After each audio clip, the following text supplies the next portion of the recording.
Neo అందిస్తోంది MBBS plus PG degree abroad options with లో cost fees. నమస్తే, welcome to I dream. ప్రపంచవ్యాప్తంగా social మీడియాను వాడుతున్న వారి సంఖ్య రోజు రోజుకు పెరుగుతోంది. సోషల్ మీడియాను ఉపయోగిస్తున్న వారు ప్రపంచంలో కోట్లాది మంది ఉన్నారు. వారిలో యువత ఎక్కువగా ఉన్నారు. వాట్సాప్, ఫేస్బుక్, ఇన్స్టాగ్రామ్, ట్విట్టర్, యూట్యూబ్ను ఎక్కువగా వాడుతుంటారు. దీంతో యూజర్ల కోసం ఆయా యాప్లు కూడా కొత్త కొత్త సర్వీసులను తీసుకొస్తున్నాయి. మరింత యూజ్ అయ్యేలా ఫీచర్స్ను అందుబాటులోకి తెస్తున్నాయి. వీడియో కాల్స్ కోసం వాట్సాప్నే ఎక్కువ యూజ్ చేస్తారు.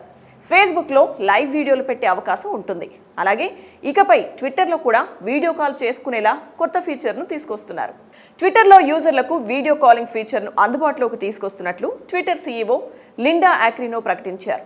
సోషల్ మీడియా యాప్ స్థాయి నుంచి సూపర్ యాప్గా మారేందుకు ట్విట్టర్ వేగంగా అడుగులు వేస్తుంది. ఎక్స్గా పేరు మార్చుకున్న తర్వాత కొత్త ఫీచర్లను యూజర్లకు పరిచయం చేసేందుకు సిద్ధమైంది.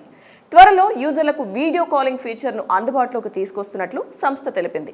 దీంతో పాటు ఎక్కువ నిడివి ఉన్న వీడియోలు పోస్ట్ చేయడం, కంటెంట్ క్రియేటర్ సబ్స్క్రిప్షన్, డిజిటల్ చెల్లింపులు వంటి ఫీచర్లను కూడా అందుబాటులోకి తీసుకురానున్నట్లు సంస్థ ప్రకటించింది.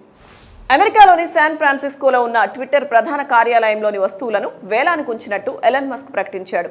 ట్విట్టర్ కార్యాలయంలోని కాఫీ టేబుల్స్, భారీ పక్షి పంజరాలు, వైరల్గా మారిన ఆయిల్ పెయింటింగ్స్, డెస్క్లు, డీజే బూత్, మ్యూజికల్ పరికరాలు మొత్తం 584 వస్తువులను వేలానికి ఉంచినట్లు అక్కడి మీడియా చెబుతోంది.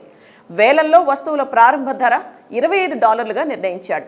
సెప్టెంబర్ 12 నుంచి సెప్టెంబర్ 14 వరకు ఈ వేలం ప్రక్రియ జరగనున్నట్టు ప్రకటించారు. ట్విట్టర్ను సూపర్ యాప్గా మార్చాలనే ఉద్దేశంతోనే ఎక్స్గా పేరు మార్చినట్లు మస్క్ ఇప్పటికే ప్రకటించాడు. అందులో భాగంగానే చైనా వీచాట్ తరహాలో social media, online shopping, food delivery, gaming, entertainment, banking, నగదు వ్యాలెట్లు, క్యాబ్ బుకింగ్, టికెట్ బుకింగ్ వంటి సేవలను అందుబాటులోకి తీసుకొస్తామని మస్క్ తెలిపారు. అయితే వీడియో కాల్ ఫీచర్ ఎప్పటి నుంచి అందుబాటులోకి రానుందనేది స్పష్టంగా చెప్పకపోయినా ఎంత త్వరగా వీలైతే అంత త్వరగా తీసుకురావడానికి ప్రయత్నాలు చేస్తున్నట్టు తెలిపారు.